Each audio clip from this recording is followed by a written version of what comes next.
feed it to you. I got spiritual food utensils. I got a fork or a spoon and a fork. We got blessed. We got thankful. Keep it in mind. Our first week of this series was on divine faith, our yes power. Last week was on will. What is our willingness and to connect with that? And as I said, it's our divinity that we must accept. This week is understanding. So we got faith in the center of the brain, the pineal gland. We got will behind the left eye and understanding behind the right eye. And I'm going to read Charles Fillmore's definition of understanding. It says, God is supreme knowing. So when we think of I think you really got to contemplate, what is your God of your understanding? How do you understand God? Is it still a person in the sky? I mean, Unity doesn't teach it that way, but that doesn't mean all Unity people don't still see it that way, and they still look up there hoping he's going to do something, and cut it out. It's not effective. It's not long-term effective to do that, to look at God that way. I understand it's comforting, and sometimes I do talk to God, and I personify it, but I know what I'm doing there. I know that if I pray for something, I'm not asking God to give it to me. I am asking myself in my highest awareness to give it to me. It is me who's going to give it to me now. It is not God. And I still say, thank you, God, thank you, God, thank you, God. But I know what that I'm giving thanks for the highest in me that knows how to manifest without me intellectually knowing how to manifest. Does this make sense? I hope so. If not, go back and watch the video later. Hey. So to think about that, when I pray to God, I'm actually praying to myself. And that's not an egotistical thing. That is, I am asking myself to give it to myself. Now, I may say, please give this to me, and Jen may give it to me. But it's because I was willing to accept it, and she was just the right channel to give me whatever it is I wanted. Thank you very much. I'm grateful for her willingness. I'm grateful for her understanding. It's so when we give to each other, it's still God giving through us, but not as a person. It's through my willingness to experience whatever it is I want to experience. And so with this, God is supreme knowing. So now God takes on less of a human form. Supreme knowing knows what I want. Supreme knowing knows what is best today. Supreme knowing, there's no person there. I can't personify that. It is supreme knowing. Oh, there is supreme knowing, and it's not up in the sky somewhere. It's everywhere present. And God is everywhere, both present and presence itself. So you look at it that way, and Mr. Fillmore goes on to say, that a man which comprehends is understanding. That which we comprehend. You're that part of us that comprehends our spirituality. It knows and comprehends in wisdom. Its comparisons are not made in the realm of form, but in the realm of ideas. The realm of ideas. It knows how to accomplish things. Spiritual discernment reveals that knowledge and intelligence are auxiliary to understanding. And so if we're living in the realm of ideas, if I am willing for the best way to come through, fantastic. But if I think God needs my help, now there is such a thing, my friend's favorite saying is, pray, but then row to shore. You got a rowboat there, and it's flooding, row to shore. You've heard the story. And so to look at that and say, I'm praying for a way. And suddenly the way appears. And they'll say, oh, that can't be it. I have to build my own rowboat. That can't be the right boat. I have to go build my own, and I don't have time to do such a thing. And I'm drowning in my emotions. I am drowning in my confusion. I drown in my ignorance. my flat out ignorance. And I do not have to stay spiritually ignorant. There's no humility in that. Yeah, somebody came to me this morning and said, I thought you were great last week, Shawn. And I said, I did too. I have no problems agreeing with somebody if I think I'm terrific. It's lovely. It's not, oh, stop. Oh, stop. Oh, stop. If somebody compliments something I wear, I say, I know, isn't it fun? And I've gotten better and better. I might as well agree. I agree. I don't put the clothes on. Clearly, I dress like a clown. I mean, I wear clown outfits, and I because they make me happy, and they're fun. I'm not the height of fashion. There's no fashion anywhere that's going to feature what I have on at any time. But they're fun and they're happy and they suit me. And so I get compliments and stuff, and it's wonderful. I have this great Robert Graham shirt I wore at my last show, and it's like patchwork, and then it's got beads, jet beads on it. And last time I wore it for our show at Kangen Ranch, and I came out and I said, "Do you like this shirt? We made it in the crafts class the other day." And the ones we had on this week, I said, oh, David and I made these in the creative expression class Wednesday morning. For 50 minutes, you could have a whole new outfit. Because it's like, have fun. Just have fun with that. And then divine ideas come through fun. They come through joy. They come through, because if with that, then I'm not worrying, I hope this turns out. Oh, what if it doesn't turn out? Then what? And then I'll have to start again. And believe me, I know how to do that. I know that worry too. But just move forward in faith and find out what good is going to be revealed next. If you're trying to get 2 steps down the line for what good is going to be revealed, you're not going to get it. So what is your divine understanding? Well, if you pay attention, Krista commented on this earlier. She said, I trust because I've seen how many things I thought weren't so great have worked out. One of my teachers, Edwin Kane, said, didn't any of us know how to be born? No, but we did it. We came out not knowing if we were going to walk one day. Most of us walk. And so to look at that, we didn't know how to eat. We didn't know how to do so many things. Many of us have really gotten onto that eating thing. And that's worked out very well for a lot of us. Abundantly so. But there's so many things. We didn't know how to talk. But we learned how to talk. And so now we know it's within me to learn how to talk. I didn't know how to sing a few years ago. And then I decided I can sing, and so I started singing. I haven't taken lessons. I just pay attention to what I want. I sing the lyrics that I want to express. And I've gone into conversations, into meetings, having no idea how they will turn out.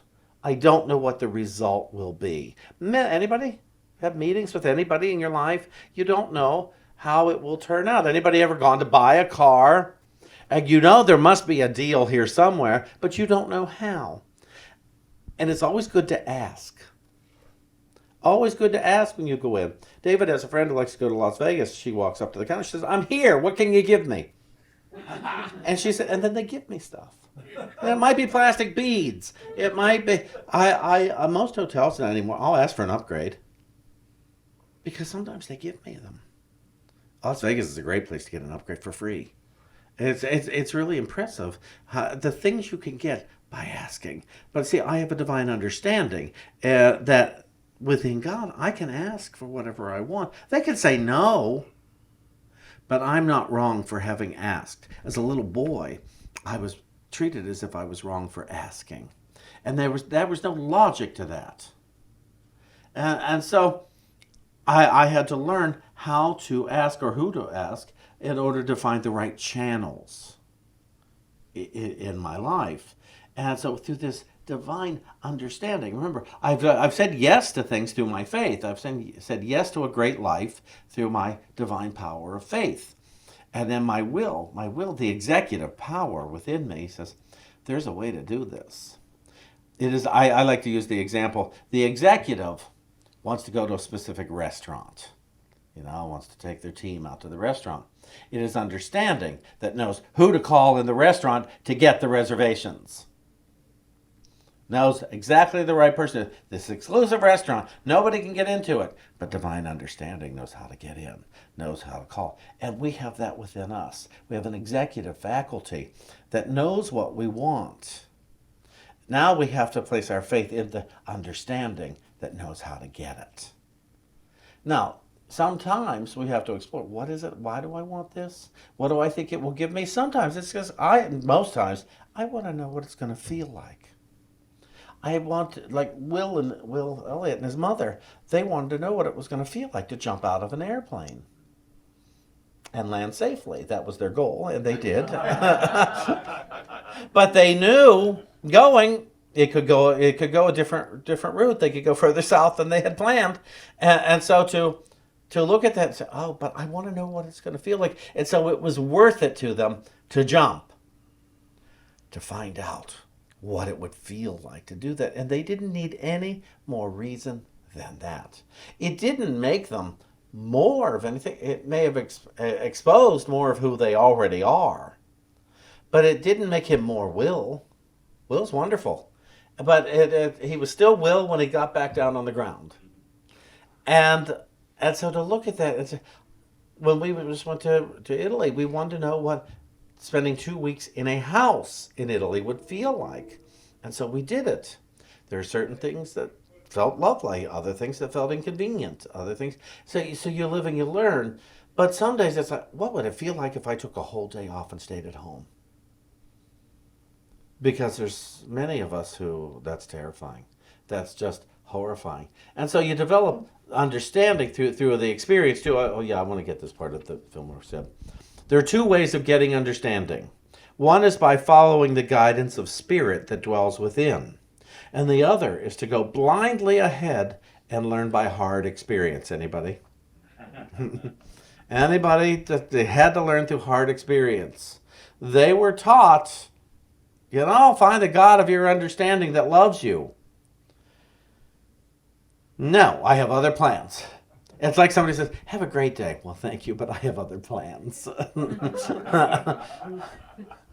I said that as a joke once. I had the most awful day. I don't say that as a joke anymore. I think about what sometimes my jokes just aren't funny in the long run. And so I need to be careful about that. Now, he goes on to say, intellectual understanding of truth is a tremendous step in advance of sense consciousness.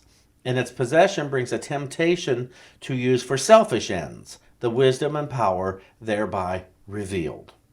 Spiritual understanding is the quickening of the spirit within. Spiritual understanding is the ability of the mind to apprehend and realize the laws of thought and the relation of ideas one to another. As what Kenneth was saying about it's not speeding laws, and it is. Law is law. And ignorance of law is not exemption to the law, be it spiritual law or be it the physical laws. Here's the deal. If I run a red light, I've broken the law whether I get a ticket or not. And so that's the consciousness I'm living in. If I steal, I have broken the law, both spiritual and physical, and I am living in that whether I get caught or not. I'm still living in the law, so I never get away with anything. I know. And that's why we go through life thinking we are terrible people. Some, not all of us, but some of us, I'm a terrible person. If they knew about the things about me that I wish they didn't know, they would never like me. They wouldn't love me.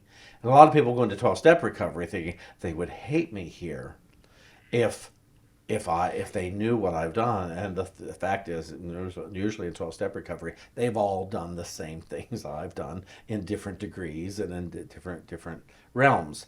And so to look at that and realize, oh, everybody here is hateful. Because, the self-loathing that walks in through a door. In many doors, a lot of churches, people walk in just filled with self-loathing, and they think everybody, oh, these wonderful angel-like people, these saintly people, and the people are here just trying to live through their mind of their wretched past. Not everybody, but enough people. Maybe some of you are one of them. It doesn't matter, because the fact is, my wretched past does not make me wretched. What's saved a wretch like me? Amazing grace. And a lot of people are offended by that word. I'm not wretched. Every time I forget my divinity, I am wretched. I have wretched thinking. I have wretched behaviors. I'm antisocial. I try to hide. Hiding is a wretched existence. Anybody? It's, I can't see, they won't like me. They won't love me. They'll think I'm wretched. And so I'm no longer offended by that lyric because I understand it. Amazing grace, how great the amazing grace. How sweet the sound that saved a wretch like me. Well, the amazing grace is my opportunity that at any moment I can wake up and realize my divinity. And there's the saving of a wretch like me, the one who forgot. And there comes in the divine understanding. There is no thing and no one that cannot be experienced forgiveness within the realm of God. No thing and no one. Now, amongst us with the personalities, it could take days and weeks and years to experience forgiveness. But within God, and that was the relief in my 12-step recovery, and then in U-nity, I realized I don't need people to forgive me. I need to experience it for myself. And so if somebody says to me, please forgive me, and it's like, I'm not in a position to legitimately judge you. And that doesn't mean I don't have judgments. Don't get me wrong, because I got plenty of them in my wretchedness. But for someone to say, please forgive me, it's not my job. It wasn't my job to judge you. It's not my job to forgive you. You've got to come to terms with your behaviors, with your thoughts, with your... That's why there's an amends process in 12-step recovery. There's an amends process in a lot of spiritual recovery. And amends is not, I'm sorry. It absolutely, I'm sorry, and then I can go out and play. I'm not a little child. I'm sorry, does not. Then I'm free to go out and play. Amends is more of a restitution. I had to go to people I stole from you. I'm not happy to admit this in front of you, but here. And the tricky part with those people was if they said, oh no, I can't take that. And I said, you have to. You have to take it. You have to. I can't pretend that I got away with something. Go to dinner, give it to charity, do whatever you want, but please take it. And believe me, there wasn't once that I wanted them to take it. Every time somebody said no, a little part of me went, yes, no, you have to do this. Because I had to set myself free. I didn't want to think of Shawn as a thief anymore. So that part of me, I could walk down the street and not worry that somebody knew I had stolen once because I was free. My street, I had cleaned it as best I could. And so to look into things like that, the spiritual understanding. Spiritual understanding is I trust in G-O-D. And that's where the hook for me was. G-O-D. Good, orderly direction. One foot in front of the other. Looking everywhere. Steve, am I walking out of the camera? Oh, good. What about now? G-O-D. Good, orderly direction. And so all healing can take place within good, orderly direction. You see, within that, there's no person in the sky to please. There's not even a person on earth to please. Good, orderly direction is showing up for what I know to be right, for what I know to be true. And, and then we get together as people and we foul things up, and so the process starts again, and we have to go to, oh, no, not today. And to realize, no, I'm not ready to heal this one yet. And that's okay. It's okay. I remember when I was asked through a psychic for my dad asked for forgiveness. And I thought, oh, that's so cool. My dad is talking to me from beyond. And I had no relationship with him. He left when I was a little boy. By the end of the day, I was so angry. I thought, with all I was put through, and they still want something else. And then I told somebody about that. And I said, well, forgiveness is for me, so I'll do it when I get around to it. And he said, no, it isn't. It's for him, too. Forgiveness is also for him. And you don't want to hold him back from whatever part of journey he's on. And I thought, no, I don't. No, I don't. So I set about on a prayer course of forgiveness. That when my resentments came up, I said, God, I don't know how to forgive here. I don't know how to experience, and I was surprised, experience forgiveness came up. I just don't know. Show me the way. And it took over a year of praying on that before I met my two half-brothers who didn't have a better life with my dad than I didn't. And then finally, I've told so many of you this story, but I went to where his ashes were scattered out in Arizona, and he suddenly became Jack instead of my father who left me. And I no longer needed him not to have left me. And I was so relieved. And I thought, oh, that's what forgiveness is. It's the release of it's a new thought. I was able to give way for a new thought about it. I didn't need him, the past, not to have happened. I had done that with my mother already. And so I see that. Now, there are still some past that I would like not to have happened. I haven't gotten past that. A few years ago, I went to my last stepfather's grave. And it took years and years after my parents. And I thought, oh, it must be that I pick and choose then. I pick and choose who to stay resentful towards and who not to. Because I held on to his for a long time, and his certainly wasn't worse than anybody else. But I saw it when I went to him, I said, okay, you're off the hook. I don't need you not to have done it.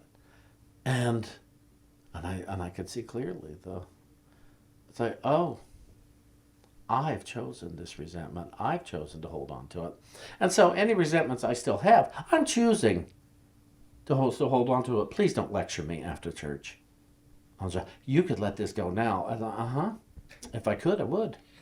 I'm not ready. I'm still in process. Thank you. And so to pay attention to that and realize that, but I know the truth. And that's what's going to set me free. It's what's going to set us all free, is me knowing the truth. No, I didn't know I was going to talk about world events, but let's talk about them real quickly here.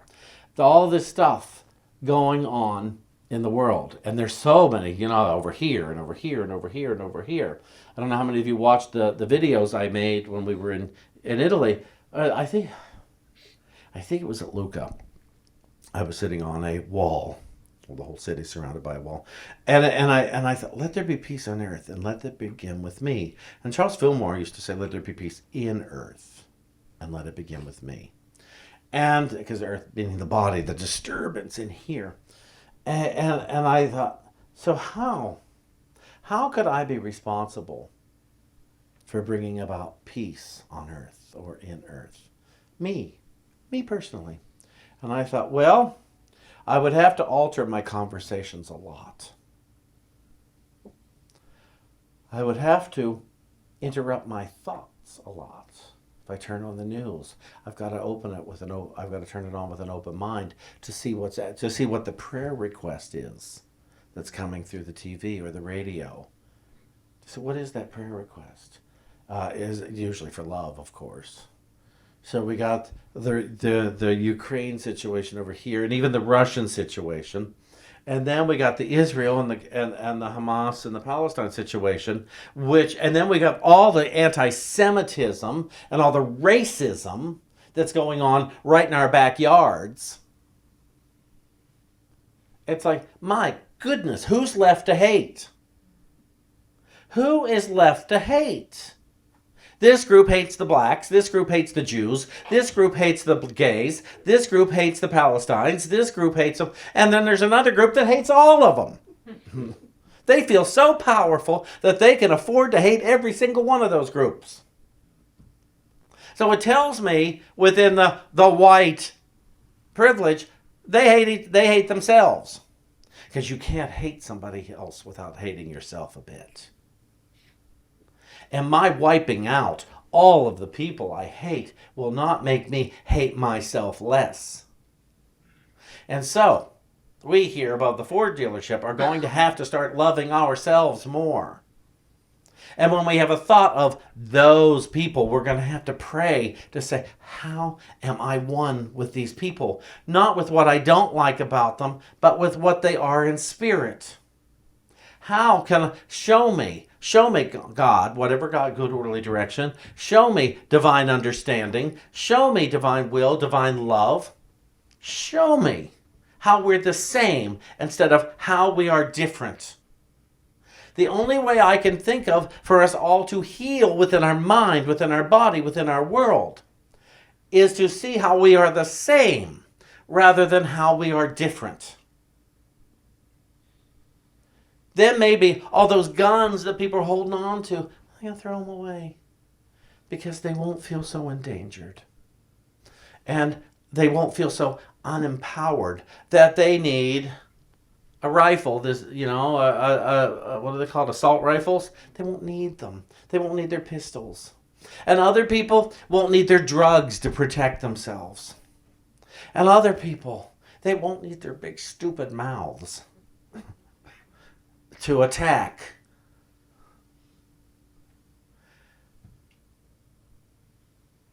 Our minds and our bodies and our homes won't be so endangered in our mind. I know more Christians with guns and who defend them, and I don't understand. Yes, I love God and I believe in God, but somebody breaks into my house and it tells me, oh, you still think the world is the reality, not the spirit. We've got to shift. We've just got to shift. And it doesn't mean we all have to like each other's personalities. We just got to quit character assassinating and then physically assassinating. We're wretches, I tell you. Oh. Hey. So, listen to this and then I'll quit. I'll finish. It says here in Matthew 11, 20, I think it's 27. Yes. All things are revealed to you when you are ready. For when you are not ready, you would not accept them. You think you're a lofty being with thoughts that are real and worth holding on to. You will not learn that you are holy as long as you choose to believe that you are lofty. It takes holiness to see what holiness is, and so you must choose to know holiness to see that you are holy.